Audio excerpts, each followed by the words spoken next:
비가 오는 7월 둘째 주 은혜의 복음 아래 비처럼 주시는 말씀은 에베소서 1장 3절 말씀입니다. 큰 소리로 봉독하겠습니다. 시작. 찬송하리로다. 하나님 곧 우리 주 예수 그리스도의 아버지께서 그리스도 안에서 하늘에 속한 모든 신령한 복을 우리에게 주시되. 아멘.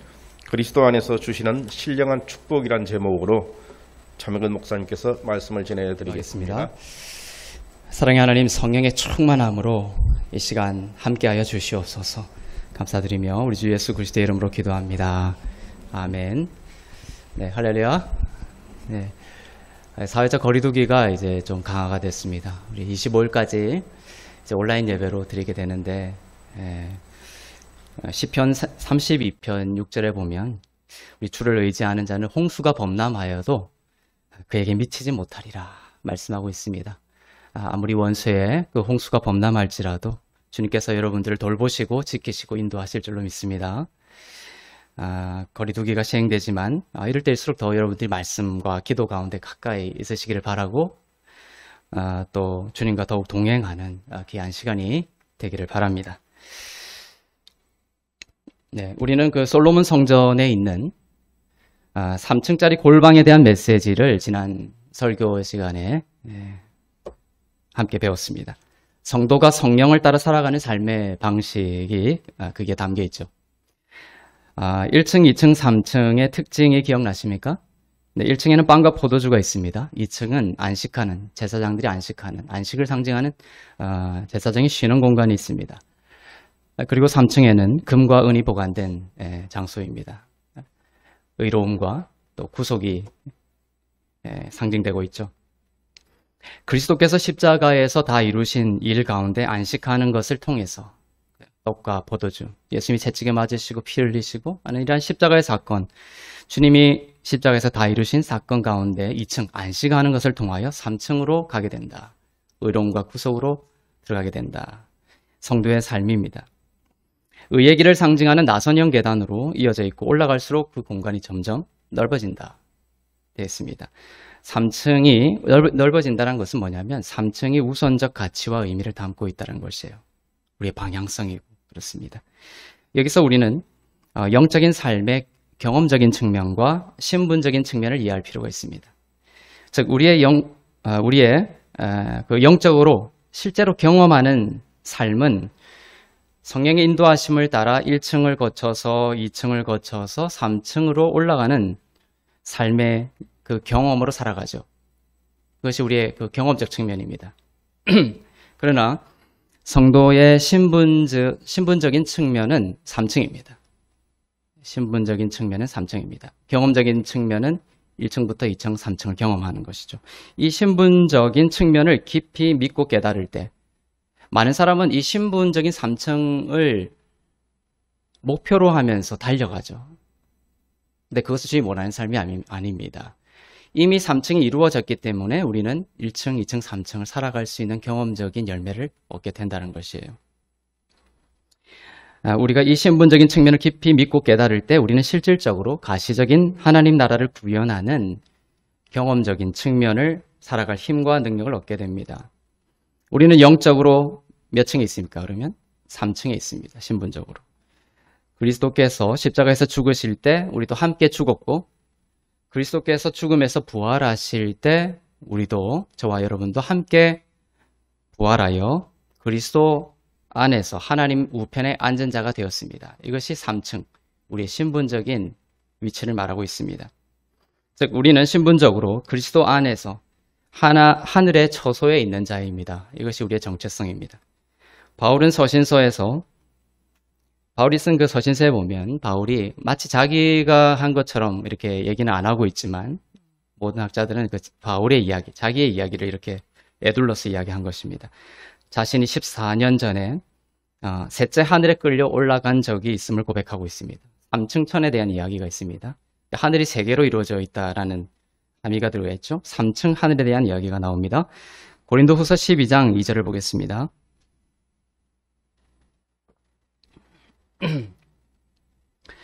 시작. 내가 그리스도 안에 있는 한 사람을 아노니 그는 14년 전에 셋째 하늘에 이끌려 간 자라. 그가 그 몸 안에 있었는지 몸 밖에 있었는지 나는 모르거니와 하나님은 아시느니라. 네, 한 사람을 아노니 자기 이야기를 하는 거예요. 바울은 3층 하늘에 올라간 적이 있습니다. 왜 그랬을까? 1층은 하늘이 3층으로 이루어져 있는데요. 1층 하늘은 우리가 경험하는 대기권을 말합니다. 2층 하늘은 우주입니다. 그리고 3층 하늘은 우주 밖 하나님의 임재가 계신 곳입니다. 예수 그리스도를 믿어 거듭난 자는 그리스도 안에 있기 때문에 셋째 하늘에 살고 있는 자죠. 하나님은 우리가 셋째 하늘에 있기 때문에 이 땅에서 셋째 하늘의 권능을 가지고 살아가기를 원하십니다. 영적으로 저와 여러분은 그리스도 안에서 하나님 우편에 앉아 있습니다. 영적으로 우리는 3층에 그리스도와 함께 그리스도 안에서 하나님 우편에 앉아 있는 자입니다. 그것을 더욱더 깊이 알아봅시다. 에베소서 1장 20절을 보겠습니다. 먼저 예수 그리스도가 죽으시고 부활하셔서 현재 위치를 말씀하고 있고요. 그 다음에 우리가 그리스도와 연합하여 어떻게 되어 있는지를 보겠습니다. 에베소서 1장 20절 시작.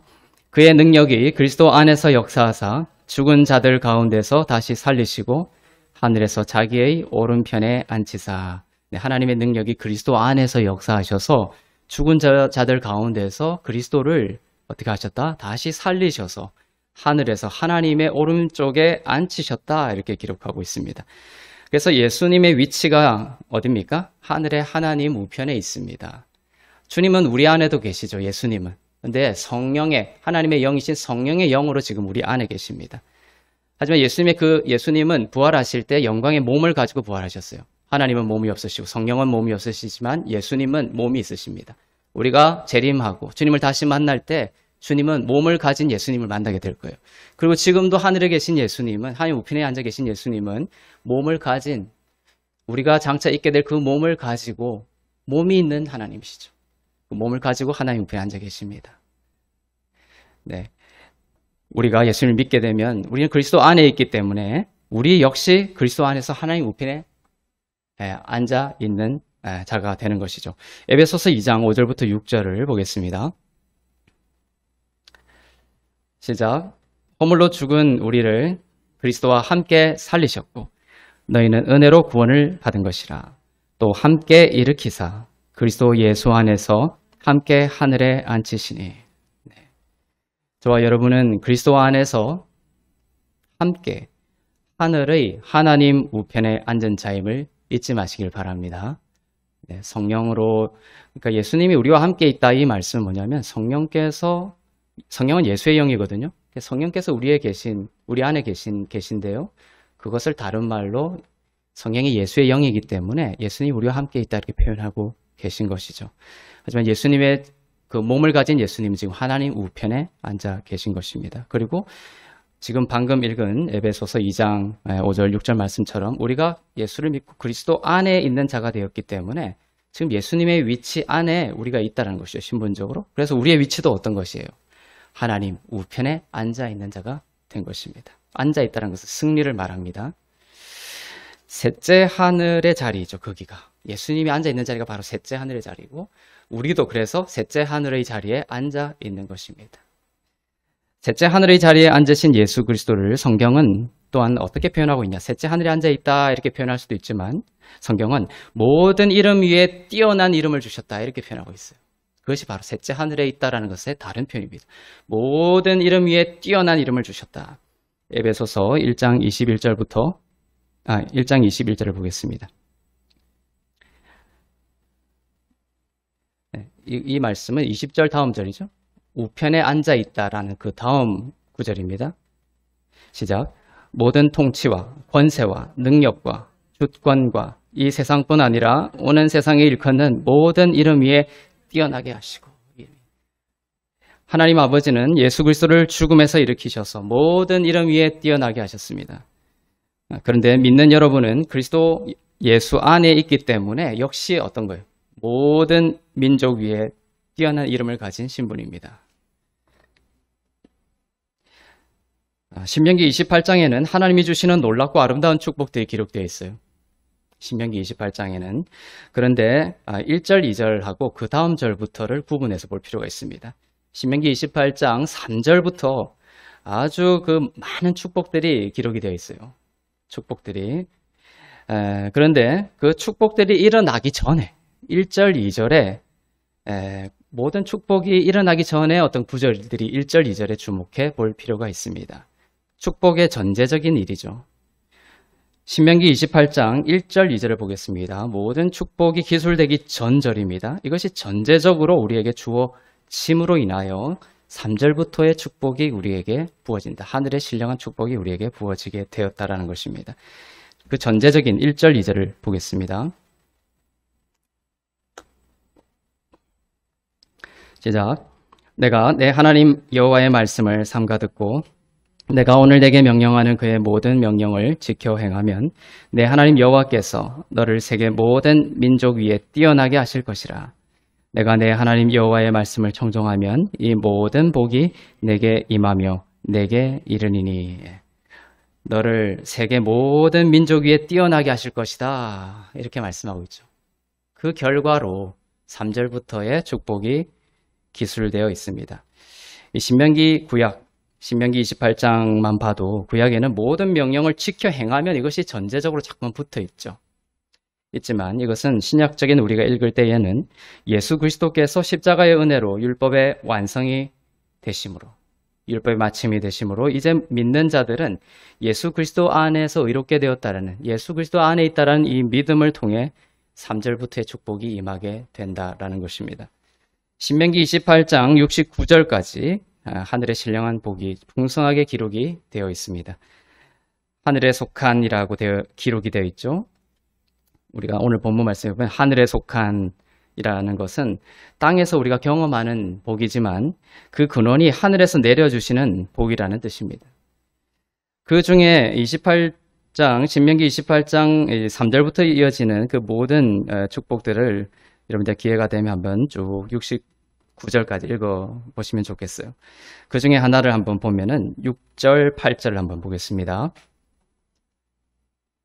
너무나 가슴이 벅차고 기쁜 축복의 말씀이죠. 시작. 내가 들어와도 복을 받고 나가도 복을 받을 것이니라. 여호와께서 명령하사 내 창고와 내 손으로 하는 모든 일에 복을 내리시고 내 하나님 여호와께서 내게 주시는 땅에서 내게 복을 주실 것이며. 그렇죠? 여러분들이 그리스도 안에 있다는 이 믿음 안에 있으면 여러분이 거듭나서 이제 그리스도 안에서 모든 죄를 사함받고 의롭게 되었음을 고백하는 이 믿음 위에 있으면 여러분은 들어와도 복을 받고 나가도 복을 받을 것입니다. 이제 읽지는 않았지만 5절에 보면 집에 떡 반죽 그릇까지도 복을 받을 것이라고 되어 있습니다. 집에 그 숟가락까지도 복을 받는다는 기록이죠. 가축까지도. 놀라운 축복의 말씀입니다. 이것이 그리스도인들의 영적인 모습이죠. 우리는 셋째 하늘에 있고 그것은 곧 우리가 그리스도 안에 있다라는 것입니다. 그리고 셋째 하늘의 자리는 모든 것 위에 높이 올려진 뛰어난 자리입니다. 신분적으로. 그리고 이 땅 가운데 우리가 살아갈 때 높은 부르심으로 우리에게 소명을 주신 그 높은 뛰어난 자리이죠. 자, 지금 신명기 28장 1절 2절을 읽었고 그 다음에 3절부터 이어지는 그 축복을 우리가 살펴봤는데, 자, 위치가 먼저입니까? 축복이 먼저입니까? 위치가 먼저죠. 1절, 2절이 먼저 온다는 것이에요. 신명기 28장 1절, 2절에서 모든 민족 위에 뛰어나게 하실 것이다. 이것이 있고 난 후에 하나님의 축복이 기록되어 있는 것을 통해서 우리는 우리의 정체성, 우리의 신분, 우리의 위치가 먼저라는 것을, 신분과 정체성이 먼저라는 것을 깨닫게 됩니다. 논에 물을 주기 위해서 열심히 막 관계 용수에 물을 대고 발질을 해서 막 물을 대는 이러한 삶이 아니라 거대한 땀, 높고 높은 위에 거대한 그 은혜 복음의 생명의 그 저수지가 쌓이는 거예요. 위치 에너지. 아무리 운동 에너지가 커도 이 거대한 위치 에너지가 터져버리면 온 세상을 은혜의 복음으로 생명으로 덮어버리는 거예요. 강력한 운동 에너지는 사실은 높은 위치 에너지로부터 온다는 것이에요. 근데 그것을 알지 못하고 많은 사람들이 이런 운동 에너지에 몰입이 되어 있습니다. 3층 하늘의 그 신분적인 위치에 머물지를 못하는 것이죠. 그리스도께서 주신 이 3층 하늘의 은혜와 진리와 생명 가운데 깊이 들어가서 묵상하다 보면 우리의 그 생명과 은혜 복음의 그 3층의 저수지에 거대한 생명이 쌓이는 거예요. 그것이 어느 날 성령의 계시를 통해 터져버리면 그렇게 변하지 않을 것 같은 환경과 사람의 마음과 그 모든 것들이 주의 성령으로 덮어버리는 놀라운 일들이 있습니다. 우리는 하나님의 축복이 필요합니다. 하나님의 축복이 필요 없다라는 사람들이 있습니다만 먼지와 같은 우리가 하나님의 축복 없이 어떻게 숨을 쉬고 움직이고 사랑의 삶을 살 수 있겠습니까? 우리가 이렇게 예배 가운데 나오고 또 이렇게 인터넷을 틀고 TV를 틀어서 기동하면서 하나님의 말씀을 들을 수 있는 것은 하나님의 축복이 없으면 되지 않는 일입니다. 우리는 많은 경우 하나님의 축복을 그냥 그 기복이라고 해가지고 터부시하는 일이지만 우리의 낮고 낮은 하나님의 축복 없이는 숨도 쉴 수 없는 우리의 실존을 안다면 하나님의 축복 없이는 야곱이 매달린 것처럼 주님이 나를 축복해 주시지 않으면 난 숨도 쉴 수 없는 사람입니다. 주님의 축복을 구하는 자가 되는 것이죠. 인간은 반드시 하나님의 축복이 필요합니다. 그런데 그 모든 축복에 앞서 위치가 먼저 나온다라는 것이죠. 바른 위치가 참된 축복의 문을 연다라는 것입니다. 이 축복은 그리스도 안에서 주시는 신령한 축복입니다. 오늘 본문 말씀 한번 더 읽어보겠습니다. 에베소서 1장 3절을 보겠습니다. 본문 말씀.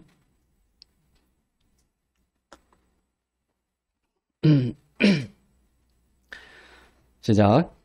찬송하리로다. 하나님 곧 우리 주 예수 그리스도의 아버지께서 그리스도 안에서 하늘에 속한 모든 신령한 복을 우리에게 주시되. 하늘에 속한 모든 신령한 복. 이 신령한이라는 것을 혼과 육에 대한 복은 아니다. 그냥 영적인 복에 그냥 뭐 눈에 보이지 않는 이런 복만을 얘기한다. 이렇게 생각하는 사람도 있지만 아닙니다. 신령한 하나님께서 말씀하심으로 인하여 땅이 생기고 동물이 생기고 새가 우리가 만질 수 있는 혼과 육에 대한 것들이 생겨버렸죠. 하나님의 신령한 말씀을 통해서 이 가시적인 것들을 만들어내셨어요. 이것들을 신령한 복이다라는 거죠. 신령하다, 푸뉴마티코스, 성령을 통한 하나님의 일하심의 축복을 말하는 것입니다. 하늘에 속한, 그리스도 안에서 하늘에 속한 모든 신령한 복을 우리에게 주실 것이다. 저와 여러분의 위치는 방금 읽은 말씀처럼 우리 찬송하리로다. 하나님과 우리 주 예수 그리스도의 아버지께서 그리스도 안에서 우리를 그리스도 안에 두심으로 이러한 축복을 주시기를 원하신다. 많은 세상 사람들은 그리스도 안이 아니라 그리스도 밖에서 복을 구하죠. 그러니까 그 복이 결국 부작용을 일으키고 우리를 타락시키고 우리를 망하게 하는 것이죠. 하지만 우리는 그리스도 안에 있기 때문에 하나님은 세상이 감당할 수 없는 하나님의 축복을 주신다는 것입니다. 그래서 우리의 위치는 그리스도 안이다. 이 땅의 빈약한 자원을 의지하여 살지 않습니다. 땅의 메인 생각으로 살지 않기를 바랍니다.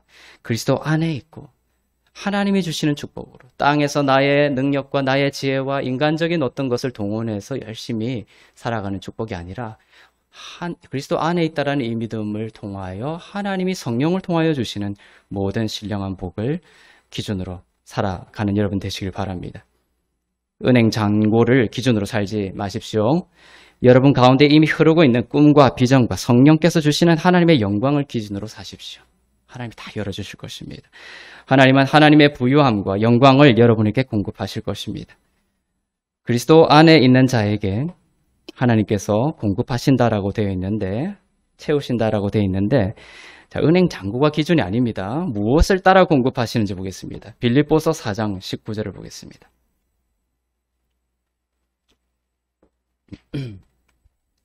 시작.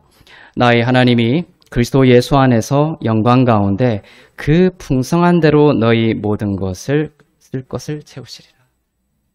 자, 기준이 뭐예요? 그분의 풍성하신 대로. 그것이 기준이라는 것입니다. 우리의 어떠함, 우리의 학력과 우리의 배움과 우리의 자격과 우리의 어떤 은행 잔고 이 기준으로 우리의 삶을 끌고 가시고 우리를 대우하시는 것이 아니라 뭐다? 그 풍성하신 대로, 하나님의 풍성하신 대로 우리에게 모든 쓸 것을 채우시리라. 하나님의 풍성함을 따라 채우실 것입니다.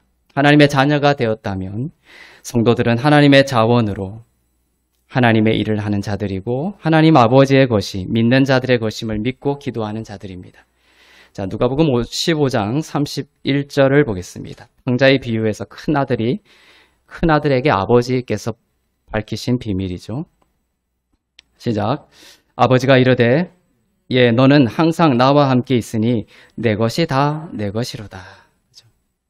아버지의 것이 다 내 것이다. 그리스도 안에 있는 자는 하나님께서 이렇게 말씀하고 계신 거예요. 하나님의 것이 다 내 것이다. 하나님의 그 풍성하심대로 그리스도 안에 있는 성도들을 대우하시고 쓸 것을 채우실 것이다. 그래서 우리는 아들의 영을 가져야 돼요. 그리스도 안에서 의롭다라는 이 영으로 있으면 아버지께서 주시는 그 모든 것이 나의 것임을 알게 되고 그분의 풍성하심을 따라 하나님의 일을 하게 되는 놀라운 축복을 얻게 됩니다. 믿는 여러분들은 우리 주 예수 그리스도께서 세상 끝날까지 영원히 함께 계시며 하나님 아버지의 것이 다 믿는 여러분의 것입니다. 하나님에 대한 좋은 생각과 믿음을 회복하십시오. 그죠? 이 첫째 아들은 하나님에 대한 좋은 생각을 안 가졌죠. 인색한 하나님으로 생각했죠. 아버지께서 내가 친구들과 즐길 수 있도록 염소 한 마리 내준 적이 있느냐? 이렇게 아버지에게 얘기했던 것이에요. 첫째 아들은 아버지에 대한 오해, 하나님 아버지를 결핍과 팔짱을 끼고 너가 잘못하는 것을 지켜보고 잘하면 주고 잘못하면 주지 않는 그런 인색한 하나님으로 바라봤던 것이죠. 하지만 둘째 아들은 예수 그리스도의 그 양을 죽임당한 어린 양의 하신 일을 기준으로 아버지의 모든 것을 받았습니다. 하나님의 뜻은 예수 그리스도께서 하신 일을 기준으로 우리가 살아가기를 원하세요. 우리가 그리스도 안에 있다는 이 믿음으로 하나님에 대한 좋은 생각과 믿음을 회복하고 그 믿음으로 살아가기를 원합니다. 그리스도 안에 있는 여러분들을 향해 하나님께서 얼마나 놀라운 하늘의 신령한 복으로 공급하시길 원하시는지 깨닫기를 바랍니다. 나의 힘과 능이 아니라 하나님이 주시는 하늘의 신령한 축복으로 이 땅을 살고 하나님의 일을 하고 또 연약한 자들의 친구가 되어 주시기를 바랍니다. 밖으로 나타나는 모든 축복이 있죠. 밖으로 나타나는 축복은 모두 안에서 받은 축복 때문입니다. 흘러 넘치는 거예요. 하나님 그러한 삶으로 인도하시려 원하는 흘러 넘치는 삶이 되기를 원한다. 밖으로 나는 우리가 누군가를 도와주고 쓸 것을 주고 우는 자와 함께 웃고 웃는 자와 함께 웃는 이 모든 그 밖으로 나타나는 축복은 모두 안에서 받은 축복 때문이라는 것이에요. 여러분들이 그리스도 안이라는 이 진리를 믿을 때 모든 축복의 문이 열립니다. 3층에 위치하는 것에 우선순위를 두시길 바랍니다. 역시 오늘 주제 3층에 위치하는 것에 우선순위를 둔다.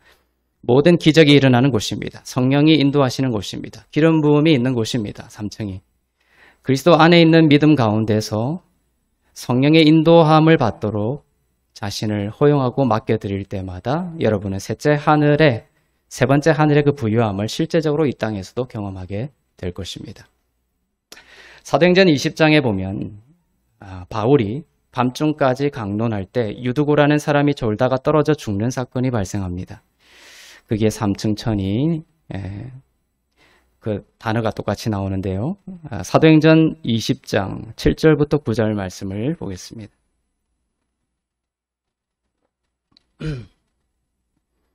시작. 그 주간의 첫날에 우리가 떡을 떼려 하여 모였더니 바울이 이튿날 떠나고자 하여 그들에게 강론할세 말을 밤중까지 계속하며 우리가 모인 윗다락에 등불을 많이 켰는데 유두고라 하는 청년이 창에 걸터 앉아 있다가 깊이 졸더니 바울이 강론하기를 더 오래 하매 졸음을 이기지 못하여 3층에서 떨어지거늘 일으켜보니 죽었는지라. 여기 왜 3층이란 말이 나올까요? 여기. 그죠? 이것이 바울이 올라갔던 그 3층 천과 다 연결이 되어 있습니다. 하나님이 이 땅을 창조하실 창세기에도 구조적으로 라키아라는 그 천이 먼저 나오고 결국은 3층 천을 이제 예표하고 있어요. 그들이 이제 모였는데 그들이 모인 이유는 보면 성찬을 위해서입니다. 위대한 설교자 바울이 그 자리에 있었지만 그들은 성찬을 위해 모였습니다. 성찬은 예수께서 교회에게 남기신 위대한 기독교의 신비입니다. 지금 이런 팬데믹을 통하여 우리가 성찬을 방해하고 있죠. 사단이. 우리는 영적 무기로 주신 성찬이 속히 회복되기를 기도합니다. 그들이 모인 장소가 본문에 윗다락방이다 이렇게 표현되어 있습니다. 8절에 헬라어로 후포론입니다. 그리고 이후 9절에 보면 유두고가 3층에서 떨어졌는데 그들이 모여서 바울이 강론했던 그 장소, 그 후포론이 바로 3층이었다라는 것이에요. 그 3층, 유두고는 졸음을 이기지 못하고 바울이 강론하던 그 3층에서 후포론에서 떨어지게 된 것입니다. 유두고라는 이름은 영어로 하면 good fortune입니다.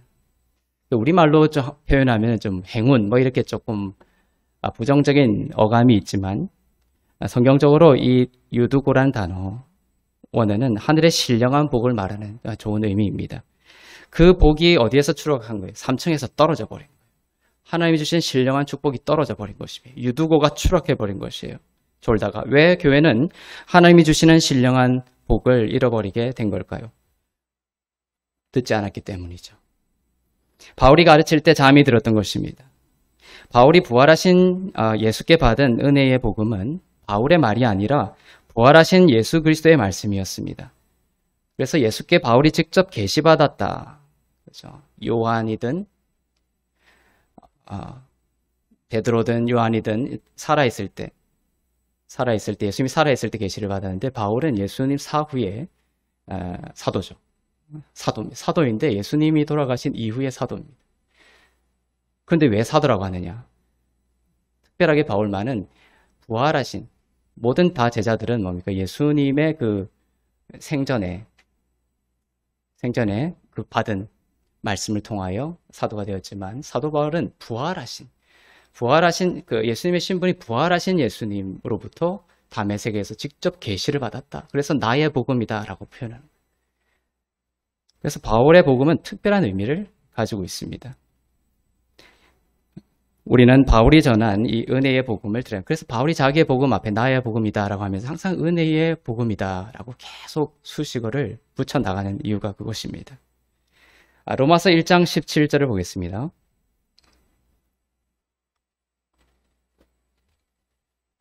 시작.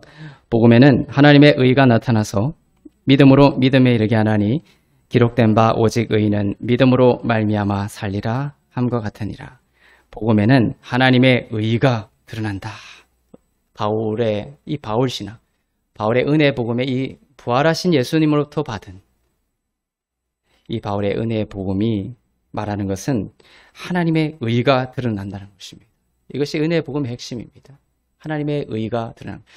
베드로나 또 그 사도 요한이라든지 다른 사도들은 하나님의 의에 대한 계시가 부족했어요. 읽어보면. 하지만 바울은 끊임없이 복음에는 하나님의 의가 드러난다는 것을 선포하고 있습니다.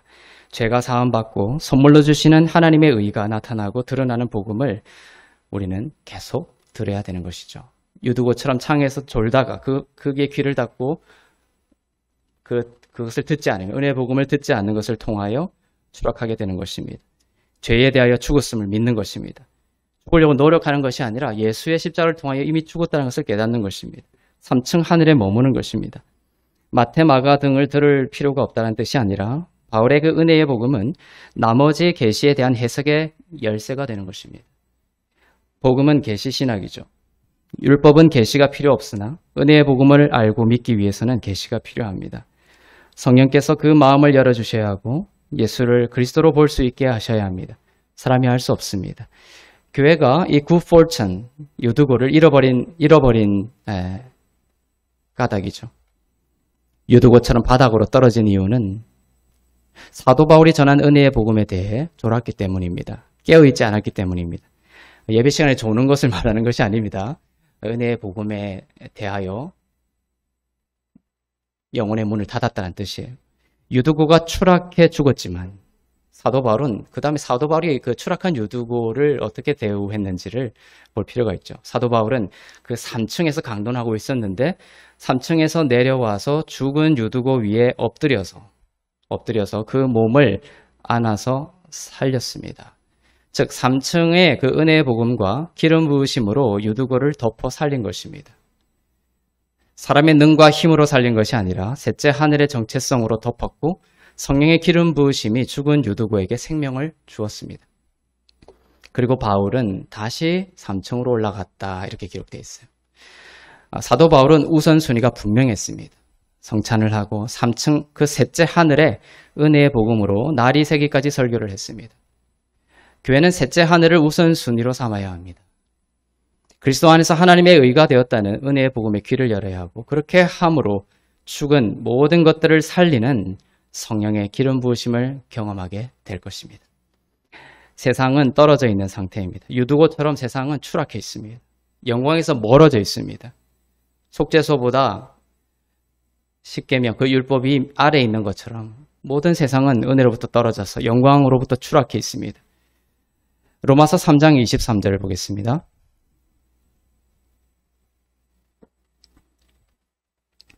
시작. 모든 사람이 죄를 범하였음에 하나님의 영광에 이르지 못하더니 이것이 유두고가 떨어진 것과 같은 세상의 추락 상황을 말해주고 있는 거예요. 모든 사람이 죄를 범하였으면 하나님의 영광에 이르지 못했다. 떨어져 있다는 것이죠. 떨어져 죽어 있는, 그래서 하나님의 영광에 이르지 못한 세상 속으로 하나님께서 셋째 하늘의 믿음을 가지고 있는 여러분들을 보내십니다. 사도 바울이 1층으로 내려갔다. 그리고 3층으로 올라왔다는 것은 3층의 우선순위를 가지고 하나님께서 여러분들을 부르실 때 1층으로 내려가는 거예요. 3층의 셋째 하늘의 믿음을 가지고 1층으로 내려가서 살리는 것입니다. 제자라는 뜻이 뭡니까? 제자는 보내심을 받은 자 이런 뜻이에요. 여러분들 이 땅에 왜 살고 있죠? 보내심을 받은 자입니다. 누군가 여러분들 보냈다는 거예요. 보내심을 받은 자. 그래서 이러한 인식 없이 사는 사람들이 많죠. 세상 사람들은 그런 인식으로 살지 않습니다. 이 땅에 누군가 나를 보냈다. 나는 이 땅에 나그네같이 잠시 보냄을 받고 영원한 본향으로 갈 자라는 이러한 인식이 없는 거예요. 내재 신앙이라 하죠. 신앙에서는. 보내심을 받은 자입니다. 실로암이 보내심을 받았다 이런 뜻이죠. 실로암의 그 사건은 이 땅에 하나님의 목적을 가지고 이 땅에 보내심을 받은 예수님도 그런 목적을 가지고 살았다는 것이죠. 실로암의 신앙으로 보내심을 받은 자. 이 땅에서 여러분들이 어려움을 겪고 또 슬픈 일도 아픈 일도 있지만 결국 다 우리는 이 땅에 잠시 보내심을 받고 결국 본향으로 갈 자입니다. 너무 거기에 슬퍼하거나 힘들어하지 않기를 바랍니다. 금방 끝납니다.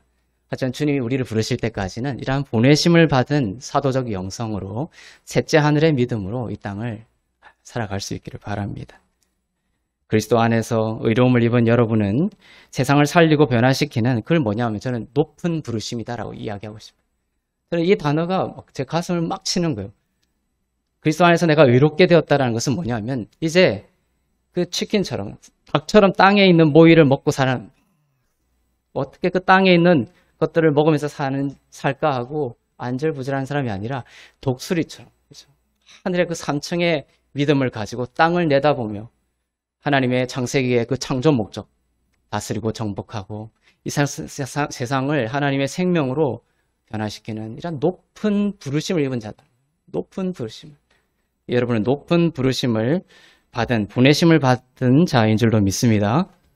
이 셋째 하늘의 믿음으로 우리가 세상 속으로 1층의 유두구에게로 내려가는 거예요.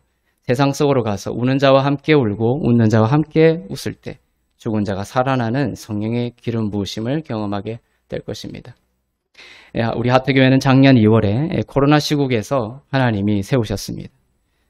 우리 코로나가 세워져서 코로나 시국에 세워졌다 이렇게 규정할 수도 있지만 근데 단순히 코로나 시국이 아니라 모든 전통적인 가치와 신념 체계가 무너지는 역사상 유례가 없었던 변화의 시기에 우리 교회가 세워진 것입니다. 예전에는 안정적인 시대죠. 모든 것이 예측 가능하고 통제 가능한 시기였습니다. 그때의 목사의 기능은 수직적이에요. 모든 목사 기능뿐만 아니라 사회적인 체제 자체가 조직 자체가 수직적이 됩니다. 그는 사회가 안정되고 예측되고 통제 가능한 사회가 그렇죠. 하지만 우리는 다른 시대를 맞이하고 있습니다. 예측 불가능하고 통제할 수 없는 시대로 들어가고 있는 것입니다. 그래서 목사의 기능도 이제는 전통적인 수직적인 관계로서는 이걸 감당할 수가 없어요. 수평적이고 서로 이 사도적인 공동체성이 다시금 요구되는 이 변화의 시기에 우리 교회가 세워졌다는 것입니다. 그래서 어떤 이러한 어려운 시대에 교회에 어떤 여러 가지 다양한 프로그램들을 그죠?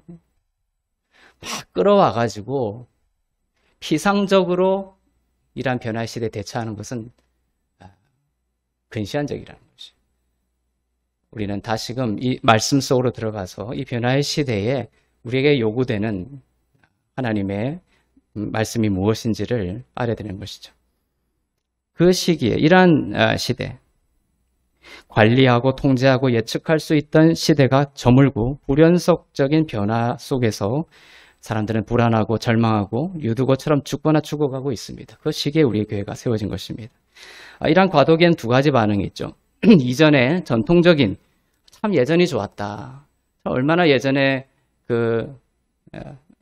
얼마나 좋았을까 이렇게 하면서 전통으로 회개하고 과거로 돌아가려고 하는 몸부림이 있죠. 그것이 학술적 용어이긴 하지만은 양해를 구하고 말씀을 드리면 그것을 이제 리미널이라고 합니다. 리미널.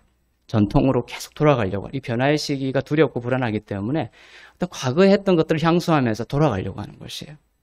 그것은 답이 될 수가 없습니다. 리미널이라는 것은 이제 영어로 threshold 뭐 이런 의미도 있는데 문지방 어떤 의미를 가지고 있어요. 초기 단계. 전통의 그 초기 우리가 처음에 겪었던 그것들로 회개하려고 하는 것이죠. 두 번째 반응은 해체하는 거예요. 기존의 것을 완전히 해체하고 모든 변화를 뚜렷한 목표 없이 따라가는 그러한 것들을 emergent라고 합니다.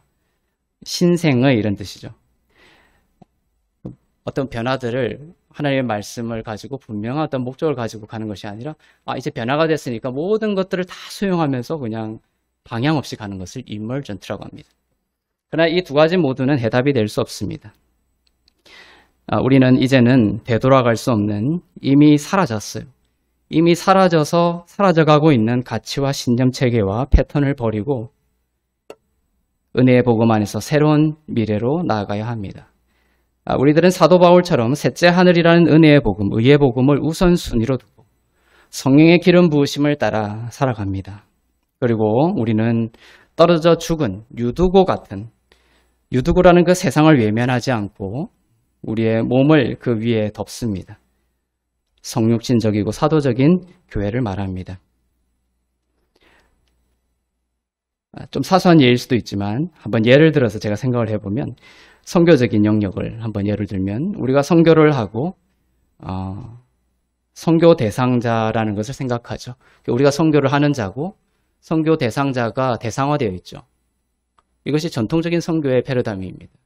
이러한 전통적인 가치체계와 신념과 패턴이 무너지고 있다는 것이에요. 이제는 선교 대상자가 선교의 주체가 될 수 있다는 생각으로 바뀌어야 돼요. 물론 이 전통적인 방식도 여전히 유효하긴 합니다. 하지만 이 과도기적인 입장에서 우리는 새로운 세상이 달라지고 있는 측면을 이해할 필요가 있습니다. 우리가 누군가에 가서 예수 믿어라. 이렇게 하면 그들이 믿겠다 하는 그러한 예전에 얼마나 잘 믿었던 시대들이 있습니까? 이런 시대들이 자꾸만 왜 안 되느냐? 그들 안에도 예수 믿는 자들은 거룩한 부르심이 있다라는 것이에요. 그것들을 자극시켜 주는 거죠, 우리가.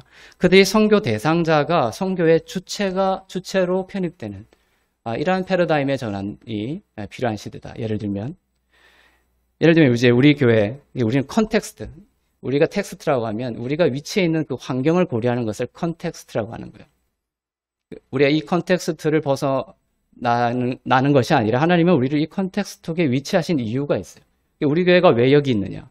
왜 이 지식산업센터에 용인에 있게 되는지를 우리가 잠잠히 생각해 볼 필요가 있다는 것이에요.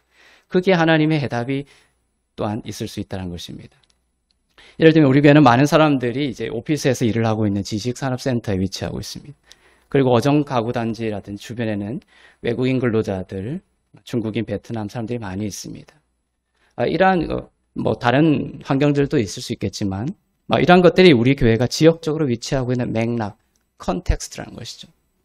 그러면 우리가 지식산업센터에 있는 사람들에게 물론 전도하지만 만약에 한 예로 우리 교회의 공간에서 외국인 근로자들을 대상으로 모이게 하고 거기서 우리가 교육 지원하고 생계를 지원하고 또 의료 지원 등을 하는데 그때 지식산업센터에 있는 그러한 믿지 않는 사람들, 물론 믿는 사람들도 있을 겁니다. 그럼 믿지 않는 사람들에게 이것을 이야기를 하고 공유를 해서 이 사역에 그들이 선교에 주체적으로 참여하게 하는 것이 무슨 말인지 아시겠죠? 이러한 모델들, 이를 통해 그들이 그 안에 잠자고 있었던 그 높은 부르심에 대해서 눈을 뜨게 되고 그것이 나중에 복음에까지 눈을 뜨게 되는 그러한 선교적 모델이 이제 새로운 시대에 열리게 된 것입니다. 이것이 이제 생각해 볼 수 있는 하나의 예입니다. 이러한 거대의 변화의 시기에 우리 교회는 너무나 감사한 것은 뭐냐면 이 선악과에 물들지 않고 영원한 의를 선물로 받은 이 은혜의 복음의 신학을 우리에게 주셨다는 것이에요. 셋째 하늘로서 이 은혜의 복음의 신학을 셋째 그 하늘로서 우선순위를 두고 또한 모든 성도들이 사도 바울과 같이 기꺼이 그 1층으로 떨어진 유두고에게로 들어가는 그러한 사도적인 제자로 살아가도록 하나님께서 인도하고 계심을 믿습니다. 이것이 이 변화되는 시대에 우리 교회에 주신 소명의 한 부분이 아닌가 이렇게 생각이 듭니다. 저는 우리 교회 모든 성도들이 이러한 불연속적인 변화의 시대에 영원한 은혜의 복음으로 이러한 것을 타개하기 위해서 그죠? 많은 어떤 프로그램들을 돌리고 그죠? 그 다음에 우리가 이러한 식의 성도들을 더 다그치기 위해서 한 100개의 교회를 우리가 선교지에 세웁시다. 이런 식은 전통적인 과거의 그 패턴으로 다시 돌아가고자 이런 몸부림으로는 해결할 수가 없다는 것이에요. 다시금 우리가 이 사도적 공동체를 먼저 회복을 해야 된다는 것입니다. 너무나 감사한 것은 우리에게 이 은혜의 복음을 주셨다는 것이에요. 낡은 것에 대해서 죽었음을 알고 이미 사라진 것들을 붙들면서 사는 것이 아니라 사도들 간에 사랑하고 용납하고 유무상통하고 또한 유두고처럼 추락한 그 세상의 고통 지점, 그걸 이제 소울 포인트라고 합니다. 고통의 지점. 우리도 아내하고 대화하고 남편과 대화할 때 이 대화라는 것은 이 소울 포인트를 관찰해서 알아내야 되는 것이에요. 그냥 뭐 주고받고 이러한 대화를 통해서는 그 사람과 하나가 될 수가 없어요. 그러한 대화들을 통해서 이 사람이 어떤 지점에서 아파하고 있는지를 소울 포인트, 그 고통의 지점을 우리가 알아내는 것이죠. 전도할 때도 마찬가지입니다. 전도지를 주고 예수님을 믿게 하고 어떤 한정된 시간 속에서 우리가 늘 그렇게 할 수 없을지는 모르지만 시간이 든다면 이러한 그 전도를 통해서 대화를 통해서 우리가 늘 이제 염두에 두고 있어야 되는 것은 뭐냐면 이 사람의 영적인 소울 포인트가 뭐냐, 고통의 지점을 발견하는 것이. 그 고통을 발견하고 그것을 위로하고 내가 할 수 있는 영역에서 그런 고통의 부분을 같이 짊어질 수 있는 그런 공감의 영역으로 간다면 우리는 새로운 전도의 영역을 맞이할 수가 있을 것입니다. 이처럼 우리는 유두고처럼 추락한 세상의 그 고통의 지점을 잘 살펴서 연결되고 자꾸만 이 사회가 이제 언컨택트, 거리두기. 근데 이러한 현상이 일어나는 이유는 뭐냐면 하나님이 이 시대에 더욱 우리에게 뭐다? 영적으로 연결되기를 원합니다. 본적으로 이것을 방해하고 있는 것입니다. 그래서 우리가 이 세상의 소울 포인트를 잘 살펴서 연결되고 생명으로 흐르고 살리는 그런 사도적 삶이 되기를 바랍니다. 하나님께서 우리 교회 모든 성도들을 통해 이 셋째 하늘의 믿음으로 살게 하시고 영광에서 떨어진 우리 자신의 삶이 회복되기를 원합니다. 또 세상도 살아나 셋째 하늘의 믿음으로 세상도 살아나 하늘의 신령한 축복으로 새로운 미래를 생명으로 걸어나가는 하나님의 놀라운 은혜가 우리의 삶 가운데 또 우리 교회 가운데 앞으로 충만하게 흘러넘치기를 주님의 이름으로 축원합니다. 기도하겠습니다. 셋째 하늘의 믿음 가운데 우리 모두 있게 하여 주시옵소서. 그리스도의 부활과 함께 우리 교회가 그리스도 안에 있음을 늘 믿게 하여 주옵소서. 하나님의 의가 고백되어지는 은혜의 복음의 삶이 되게 하시고 그 믿음으로 성령의 인도하심을 받을 때 유두구가 있는 곳으로 내려갈 수 있는 능력을 더하시며 우리의 삶 가운데 죽은 유두고가 살아나게 해주시고 세상 가운데 죽은 유두고가 살아나고 하늘에 속한 신령한 축복이 흘러가는 사도적 삶이 될 수 있도록 인도하여 주시옵소서. 주신 은혜에 감사하며 우리의 삶의 모든 것이 하나님의 은혜임을 고백하며 드린 예물 위에 기름 부으시고 쓰이는 곳마다 교회가 세워지고 복음이 전파되며 하나님의 나라가 확장되는 놀라운 은혜를 더하여 주시옵소서. 이제는 우리 주 예수 그리스도의 은혜와 하나님 아버지의 사랑과 성령님의 위로교통 새롭게 하심의 역사가 그리스도 안에서 하나님의 의가 된 은혜의 복음을 통해 죽어가는 것들 가운데 하늘에 속한 신령한 축복의 통로가 되는 사도적 삶을 살기를 소망하는 주 안에서 의롭고 흠없고 거룩한 교회 위에 흩어져 복음을 전하는 선교사님들 위해 나라와 민족들 위해 이제부터 영원토록 충만하시기를 간절히 축원하옵나이다. 아멘.